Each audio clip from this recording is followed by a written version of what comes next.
Hi, to enable or disable to use volume up button for camera very short photos on iPhone 16e. As a first step, let's open camera and I'm gonna show you how it looks like when enabled.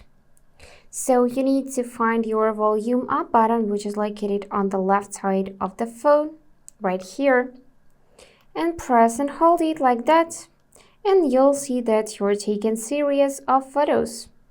And in the middle you'll see amount of photos which you have taken, and you can immediately tap it. On top you'll see this word burst. You can select it and manually choose photos you want to delete or reverse keep, so you can keep only 3 favorites. Now if you want to disable volume up button to take series of photos, then go in settings. Here find camera section and simply tap on the switch for near use volume up for burst, so it will become white.